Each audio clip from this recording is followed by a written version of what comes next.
Channel पर जो भी वक्ता ने कहा वो उसकी अपनी राय है, जिसकी पुष्टि नेशन न्यूज़ इंडिया हम बात कर रहे हैं इस समय पार्लियामेंट स्ट्रीट से। आज बाबा साहब की 132वीं जयंती को बड़े धूमधाम से मनाया जा रहा है।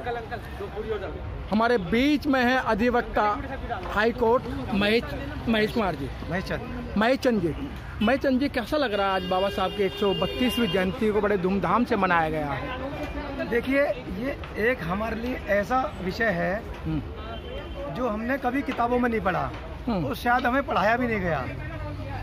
और आज ऐसा प्रतीत होता है कि जैसे कोई ऐसी व्यवस्था थी जो हमसे छुपाई गई और एक बहुजन समाज से छुपाई गई, एक समाज से छुपाई गई।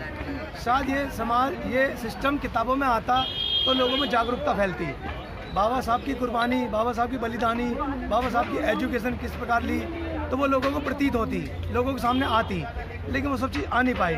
लेकिन सवाल आपका ये है कि आज कैसा प्रतीत हो रहा है? आज ऐसा प्रतीत हो रहा है जैसे कि हम कह सकते हैं कि एक दिवाली हो, दशहरा हो। नहीं महेश कुमार जी, देखा गया है कि जो बाबा साहब ने 4 बच्चों को खोया, बिगड़ दवाई की अपनी पत्नी को खोया, जो उनकी मेहनत थी, जो आपको अधिकार देके गए, आपको सम्मान देके गए, वो आज पढ़े लिखे लोगों के खातिर वो छीनता जा रहा है। आपकी एजुकेशन छीन ली गई, आपकी नौकरी छीन ली गई, आपको जो सम्मान दिया जाता था वो भी छीन लिया गया। देखिए, बाबा साहब का ये कहना था कि यदि आपको अपना हक चाहिए तो राजनीति के क्षेत्र में आपको आना पड़ेगा। पर कब आना पड़ेगा? जैसे बाबा साहब अपने अनुयायी के, लेकिन हो क्या राजगीर में आज हो ये रहा है कि स्वार्थ के कारण लोग पार्टी को ज्वाइन कर रहे हैं। कोई अपने भतीजे को बढ़ावा दे रहा, कोई बेटे को बढ़ावा दे रहा, कोई किसी को बढ़ावा दे रहा, समाज को बढ़ावा नहीं दे रहे। ये बाबा साहब ने ये भी कहा था कि मेरे समाज के पढ़े लिखे लोग मेरे समाज को धोखा देंगे, और शायद आज ऐसा होता प्रतीत हो रहा है। ये इसका मुख्य वजह है। तो क्या लगता है कि मतलब जो बाबा साहब आज जिंदा होते तो एक कोने में बैठ के रो रहे होते कि जो मैंने बच्चों को भी खोया, धर्मपत्नी को भी खोया, जो मेरी मेहनत थी आज वो बेकार जा रही है। जी, बाबा साहब आज सिर्फ रोग नहीं रहे होते, आज बाबा साहब की आंखों से खून के आंसू निकल रहे होते।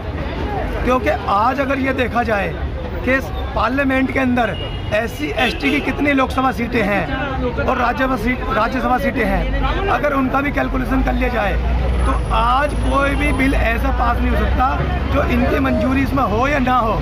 लेकिन आज सब कुछ धूमिल हो चुका है। राजनीतिकरण ने सब कुछ ऐसा हाईजैक कर लिया है, वो किसी समाज का हो, कि आपको हमारे बैनर तले आना है, और बाबा साहब के मिशन को कुचल दिया गया। बहुत बढ़िया। क्या लगता है कि जिस तरीके से 131 मेंबर पार्लियामेंट बाबा साहब के रिजर्वेशन से जीत कर आते हैं, जब दलित समाज पर एट्रोसिटी होती है तो उनके मुंह में दही जम जाती है, बोलते नहीं हैं? जी, उसकी वजह है क्योंकि वो लोग ये समझते हैं कि हाँ, आज हम इस पार्टी से जुड़ गए हैं। मैं किसी पार्टी विशेष का नाम नहीं ले रहा, लेकिन वो पार्टी के कहीं ना कहीं किसी न किसी रूप से मानसिक गुलाम हो चुके हैं, और उन्हें कहीं ना कहीं ये एहसास है कि मुझे अपनी पत्नी को कहीं सेटल करना है, मुझे अपने भतीजों को सेटल करना है, मुझे अपने बेटों को सेटल करना है। वो बाबा साहब के मिशन को भूल गए। वो ये भूल गए कि 4 बच्चों में से बाबा साहब ने 2 बच्चे कुर्बान कर दिए मिशन के लिए, अपने जीवन कुर्बान कर दिया। रमाबाई अंबेडकर, हमारी माता जी, उन्होंने कैसे कुर्बानी दी, वो इस मिशन को भूल गए। अब इसका क्या किया जा सकता है? इसका हल ये है कि बाबा साहब के प्रति जितना हो सकता है, जो लोग जानते हैं वो जागृति फैलाएं, और ऐसे लोगों को जो नींद में सोए हुए हैं, जो हाईजैक हो गए हैं, उन्हें नींद से जगाएं कि आप स्वार्थ छोड़ो, लालच छोड़ो, मिशन में जुड़ो। सर, बाबा साहब ने कहा था जिस समाज के अंदर 10 वकील, 20 डॉक्टर और 20 इंजीनियर पैदा हो जाएंगे तो उस समाज को कोई भी पीछे नहीं कर सकता है। लेकिन आज तो लाखों की तादाद में वकील हैं, लाखों की तादाद में इंजीनियर हैं, लाखों की तादाद में डॉक्टर हैं, फिर भी बाबा साहब का कारवा आगे नहीं बढ़ रहा है। देखिए, जैसा मैं आपकी मीडिया के माध्यम से पहले बता चुका हूँ कि लोग अपनी सोच को एक निजी स्वार्थ के कारण गरीबी रख चुके हैं, और यही वजह है। एक्चुअली होता क्या है कि बाबा साहब ने ख्वाब कुछ और देखा था और समाज में हो कुछ हो रहा है। बाबा साहब को ये उम्मीद नहीं थी कि लोग इतने स्वार्थी हो जाएंगे, क्योंकि अगर बाबा साहब को किस बात की कमी थी, मैं बाबा साहब कहना चाहता हूँ, कम टू तो बाबा साहब को किस बात की कमी थी? कोई कमी नहीं थी, लेकिन बाबा साहब ने कुर्बानी दी।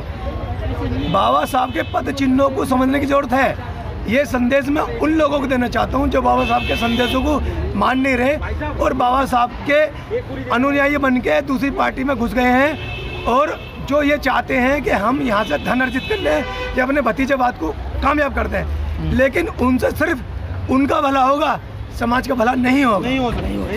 आप एक युवा हैं और आपको बहुत सारे लाख 2 लाख लोग देख रहे हैं, इंडिया विदेश भी देख रहा है आपको, तो क्या संदेश देना चाहते हैं? मैं संदेश ये देना चाहता हूँ कि बाबा साहब ने अपने 3 उपदेश दिए थे, शिक्षित बनो, संगठित रहो, संघर्ष करो।